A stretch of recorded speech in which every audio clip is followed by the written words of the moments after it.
भूमि पेडनेकर, जिन्होंने बहुत काम किया है कोविड को लेकर। मेरे साथ इस समय doctor Arvind Kumar, chairman institute of chest surgery Medanta, जुड़ रहे हैं। मेरे साथ डॉक्टर विजय हड्डा जुड़ रहे हैं, असिस्टेंट प्रोफेसर हैं एम्स के। डॉक्टर मधुर जैन हैं, एचओडी कार्डियोलॉजी मेट्रो हॉस्पिटल के। आप तमाम लोगों का स्वागत है। लेकिन विजय हड्डा साहब, शुरुआत आपसे मैं करता हूं। क्या आपको लगता है कि स्थिति अब काबू आ रही है? क्योंकि निश्चित तौर पर केसेस कम हो रहे हैं। क्या आपको लगता है ऑक्सीजन की सप्लाई बढ़ने से रेमडेसिविर अब बाजार में उपलब्ध होने लग गई है? क्या इन सबसे दिक्कतें कम हो रही है? आप इस पर अपनी क्या इनपुट देना चाहते हैं? देखिए, ये आपने बहुत ही सही बात से शुरुआत की है। अगर हम करीबन 2 से 3 सप्ताह पहले अगर पीछे चले जाएं, तो देखिए उस टाइम पे जो दिल्ली का जो हाल था या देश का जो हाल था, दिल्ली में करीबन 30,000 के आसपास पर डे नए मरीज आ रहे थे। तो उसके हिसाब से अभी देखें तो अभी करीबन 10,000 के आसपास हैं। तो करीबन आप कह सकते हैं कि 2 तिहाई कम हो गए हैं, कम से कम रफली अगर हम बोलें तो। जी। एक चीज़। दूसरा ये है कि पिछले कुछ दिनों से गवर्नमेंट और फिर जो इंस्टीट्यूट हैं, डिफरेंट ऑर्गेनाइजेशंस हैं, वो काफ़ी आपस में नज़दीक आए हैं, एक दूसरे से कोऑर्डिनेट किया है। तो जो ऑक्सीजन की एक जो मेजर समस्या थी, उसके ऊपर भी काफ़ी हद तक हमने काबू पा लिया है। उसके रीज़न तो बहुत सारे हैं, खैर उनमें मैं बहुत ज़्यादा डिटेल में नहीं जाऊँगा। लेकिन मेरे को लगता है कि सब ने मिलके काम किया है और उसकी वजह से अब ऑक्सीजन की जो एक बार ऐसे था कि बहुत मारामारी हो गई थी कि लोग ऐसे बोल रहे थे नहीं नहीं ऑक्सीजन तो मिलेगी ही नहीं, और ऐसे लग रहा था कि अगर मेरे को ऑक्सीजन की ज़रूरत पड़ गई तो शायद मैं तो बगैर ऑक्सीजन के ही मर जाऊँगा। तो अब वो वाली स्थिति बिल्कुल भी नहीं है। ऑक्सीजन ज़्यादातर स्टेट्स में जितनी रिक्वायरमेंट है, लगभग उतनी मिल रही है, तो ये एक बहुत बड़ी समस्या नहीं है। जी। तीसरी जो बात आपने की रेमडेसिविर की, जी। यस, एक बार तो रेमडेसिविर की भी काफ़ी हाहाकार मच गया था। उसका भी अब कुछ हद तक शायद जो समस्या का समाधान हो गया है। उसका रीज़न कुछ तो ये भी है कि जब पहले हम इस्तेमाल कर रहे थे रेमडेसिविर का, तो शायद उसका मिसयूज़ बहुत हो रहा था। अब धीरे-धीरे करके शायद डॉक्टर में भी जो था विश्वास आ गया है, पेशेंट्स में विश्वास आ गया है कि रेमडेसिविर की जी। स्पेसिफिक इंडिकेशंस हैं, जिसमें यूज़ करना चाहिए। ऐसे ही हर किसी मरीज़ के लिए वो दवाई नहीं बनी है। दूसरी शायद रेमडेसिविर में ये भी है एक एक कि एक एक डीआरडीओ ने कोरोना के खिलाफ जो दवाई का आविष्कार किया है, क्या वो वाकई भारत के लिए गेम चेंजर साबित हो सकती है?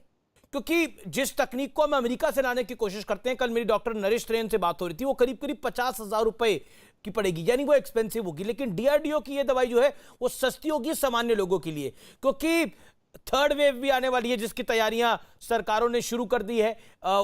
क्या उस पर क्या आप कहना चाहते हैं? क्या भारत के लिए वो गेम चेंजर साबित होगी? जी, डॉक्टर बिल्कुल, विजय। बिल्कुल। देखिए, ये जो उन्होंने जो ड्रग का इस्तेमाल किया है, ये ऐसे नहीं कि नई है। काफ़ी सालों से इसमें रिसर्च हो रही थी और उसमें ये पाया गया था कि जो एक तरह का ग्लूकोज़ ही है, जो पहले कुछ ट्यूमर्स में भी उसका इस्तेमाल हुआ, कैंसर्स में, और उसमें पाया गया कि वो काफ़ी इफ़ेक्टिव है। और अब डीआरडीओ ने कुछ एक्सपेरिमेंट करके ये प्रूव किया है कि कोरोना में भी काफ़ी कारगर साबित हो सकती है। तो बिल्कुल, ये एक बहुत ही एक अच्छी भारत के लिए और सब मरीजों के लिए एक बहुत मैं कह सकता हूँ एक खुशखबरी है, जिसका हमें थोड़ा गर्व भी होना चाहिए, क्योंकि ज़्यादातर हम किसी भी न्यू डिस्कवरी या इन्वेंशन के लिए वेस्टर्न कंट्रीज़ की तरफ देखते हैं और पहले वहाँ आता है, फिर हम वेट करते हैं कि कब उनका पेटेंट वाला जो एग्रीमेंट है वो ओवर होगा, फिर शायद हम अपने देश में बना पाएँगे। लेकिन अगर हमने अपने देश में ही या हम ये कहें इंडिजिनस कुछ इन्वेंट किया है, तो बहुत सारी जो समस्याएँ हैं, जो पेटेंट वाली हैं या वो वाली हैं, उनके ऊपर आराम से काबू पा सकते हैं। और जी। एक बात और भी है, जो इंडिजिनस जो हम कुछ भी डिस्कवर करते हैं, उसकी कॉस्ट सिग्निफिकेंटली लोअर होती है। मैं कहूँगा अगर मैं ये कहूँ कि करीबन-करीबन 100 टाइम्स कम होती है, तो ये कोई अतिशयोक्ति नहीं होगी। ज़्यादातर अगर हम सेम फ़ॉर्मूला अगर हम बाहर किसी कंट्री से हायर करते हैं या बोरो करते हैं या खरीदते हैं, तो वो काफ़ी महँगा पड़ता है। तो बिल्कुल, आपकी नहीं, बात बिल्कुल एक सही एक है। एक डॉक्टर विजय, और मैं आपसे ही जानना चाहता हूं, फिर मधुर, डॉक्टर मधुर, मैं आपके पास भी आता हूं।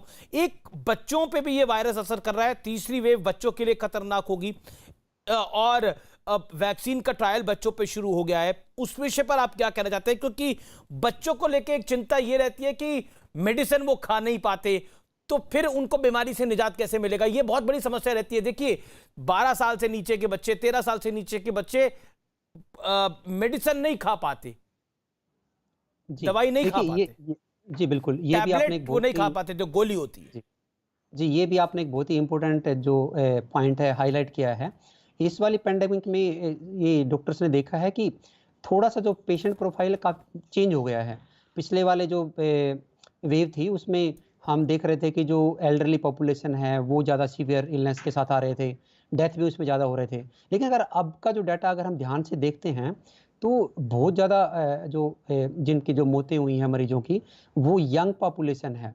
और दूसरा जो इम्पोर्टेंट पॉइंट जो आपने हाइलाइट किया है कि अभी की जो वेव है, उसने बच्चों को भी बहुत बुरी तरह से अफ़ेक्ट किया है और पहले बच्चे बहुत कम कोरोना से पीड़ित थे, पर इस वेव में बच्चों को भी बहुत ज़्यादा हो रहा है और मेरे को लगता है कि ये एक थोड़ा-सा नया है और हमें बच्चों की तरफ भी ध्यान देना पड़ेगा। पिछली बार हमें लगता था कि यंग एज है, नहीं-नहीं इनको कोरोना अगर होगा तो माइल्ड होगा, शायद तो सीवियर ना हो। आपका आकलन क्या है कि कब तक बच्चों को वैक्सीनेशन का प्रोसेस शुरू हो सकता है देश के अंदर?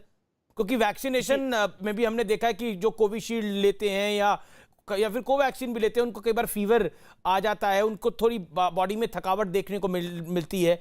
उस स्थिति के अंदर बच्चों को वैक्सीन देने का प्रोसेस कब तक शुरू हो सकता है, डॉक्टर देखिए, विजय? अगर ये जो जी, बिल्कुल। अगर आप सिर्फ़ फ़ीवर की बात कर रहे हैं, तो मैं कहूँगा फ़ीवर होना कोई बड़ी बात नहीं है। जैसे हम बच्चों को डीपीटी का इंजेक्शन देते हैं, उसके बाद भी ऑलमोस्ट 100% फ़ीवर आता है और बच्चा करीबन 1 से 2 दिन तक सो भी नहीं पाता। तो उसकी हमें ज़्यादा चिंता नहीं है। एफ़िकेसी और सेफ्टी प्रूव हो जाए और उसका डाटा आ गया है काफ़ी हद तक। जैसे करीबन 12 साल की एज तक तो काफ़ी सारी कंट्रीज़ में अप्रूव हो गई है और लगना शुरू हो गई है। शायद इंडिया में भी जल्दी ये शुरू हो जाए। जो जो थोड़े और जो छोटे बच्चे हैं शायद उनमें कुछ दिन में वो भी सेफ्टी डाटा आ जाएगा और जल्दी ही शायद हमें लगता है कि जल्द ही छोटे बच्चों को भी ये वैक्सीन मिल पाएगी। जी, मेरे साथ डॉक्टर मधुर जैन भी हैं। डॉक्टर जैन, बहुत सीधा सवाल है मेरा आपसे। कोरोना दिल के मरीजों के लिए कितना खतरनाक है? क्योंकि लंग्स पे ये इंपैक्ट करता है, फेफड़ों पे ये इंपैक्ट करता है, ये हम सभी पता है। लेकिन ये वाला म्यूटेंट जो है वो दिल पर भी इंपैक्ट कर रहा है, यानी ब्लड में थिकनेस बढ़ जाती है, तमाम चीजें होती हैं। तो आखिरकार इसकी जानकारी किसी को डी डायमर टेस्ट से प्राप्त होती है, लेकिन कोई डी डायमर नहीं करा पा रहा, नहीं व्यवस्था हो पा रही उसके डी डायमर की। तो उस स्थिति के अंदर, और अगर वो कोविड पॉजिटिव से नेगेटिव भी हो चुका है, तब उसको क्या सावधानी बरतनी चाहिए और कैसे अंदेशा लगना चाहिए कि उसकी स्थिति खराब है? क्या सिम्टम्स क्या होते हैं?